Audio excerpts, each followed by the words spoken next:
পাবনায় বন্ধু ফাউন্ডেশনের উদ্যোগে অসহায় দরিদ্রদের মাঝে শীতবস্ত্র বিতরণ।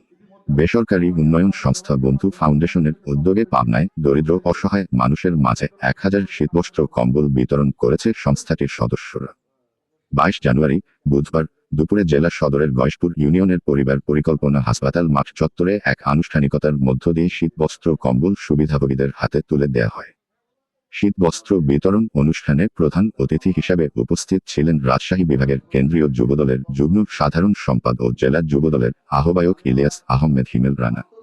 বন্ধু ফাউন্ডেশনের সভাপতি মোহাম্মদ শরীফুল ইসলাম খান এর সভাপতিত্বে এ সময়ে আরও উপস্থিত ছিলেন সংগঠনের সাধারণ সম্পাদক আলহাজ ব্রোকেন বার ফকির উদ্দিন, ফাউন্ডেশনের সাংগঠনিক সম্পাদক রফিকুল ইসলাম, সদস্য রাজিবুল হক, দীপক কুপার সরকার, আখতারুজ্জামান শিপন, মোহাম্মদ রেজাউল করিম সহ সংগঠনের অন্যান্য সদস্যরা। এলাকার দিনমজুর শ্রমিক, রিকশা, অটো, ভ্যান চালক, মাটি শ্রমিক, কৃষক শ্রমিক পরিবারের 1000 নারী ও পুরুষ সদস্যদের উপস্থিতিতে এই কম্বল বিতরণ করা হয়। বন্ধু ফাউন্ডেশন এলাকার পিছিয়ে পড়া জনগোষ্ঠীর উন্নয়নে দীর্ঘদিন ধরে জনসেবামূলক কার্যক্রম করে আসছেন। এলাকার অসহায় দরিদ্র নারী পুরুষ আবাল বৃদ্ধা ও শিশুদের শিক্ষা উপকরণ সহ সামাজিক ও আর্থিকভাবে স্বাবলম্বী করার লক্ষ্যে কাজ করে যাচ্ছে। এলাকার সচ্ছল শতাধিক যুবকের আর্থিক সহযোগিতায় এই সামাজিক কার্যক্রম করছেন সংগঠনের সদস্যরা।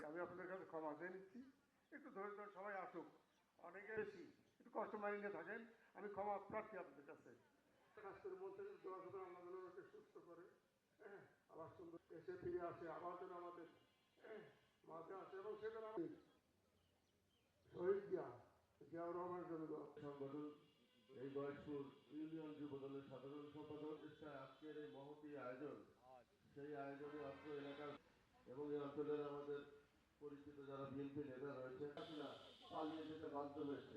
একটা নতুন সম্ভাবনা তৈরি হয়ে নেতা তারেক রহমান বলেছেন যে আমরা সাম্য এবং মানবিক বাংলাদেশ চান, যে এই দরিদ্র পরিবারগুলোর জন্য একটা করেছে এই ফ্যামিলি কার্ডের সহযোগিতা তারেক রহমান দিতে চান, এরকম একটু ভেবে নামে করে দিতে চান। কেননা পরিবারের মায়েরা সবসময় অবহেলিত। আপনারা কার্ডটা দিয়ে কম্বল নেবেন, কম্বলটা নিয়ে চলে যাবেন।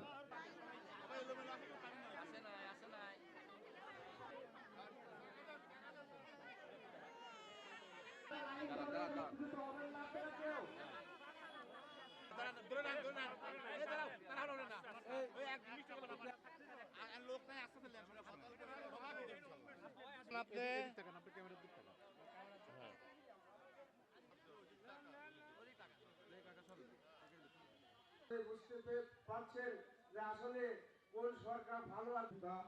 আলহাজ আব্দুল আজিজ খান এখানে আরো উপস্থিত আছেন আমাদের মাঝে। বন্ধু ফাউন্ডেশন সমমনা বন্ধুরা মিলে গড়ে তুলেছে। সেই ফাউন্ডেশন কর্তৃক আজকে 1000 শীতার্ত মানুষের মাঝে কম্বল বিতরণ কর্মসূচি ছিল। আমরা সেই প্রোগ্রামে অংশ নিয়েছিলাম। এই অত্র অঞ্চলের অনেক সমাজপ্রধান, রাজনীতিবিদ এবং শিক্ষা প্রতিষ্ঠানের শিক্ষক মণ্ডলী সহ অনেকে উপস্থিত থেকে বন্ধু ফাউন্ডেশনের এই মহতী উদ্যোগকে সমর্থন জুগিয়েছে এবং সহযোগিতা দিয়েছে এবং তাদেরকে সাধুবাদ জানিয়েছে।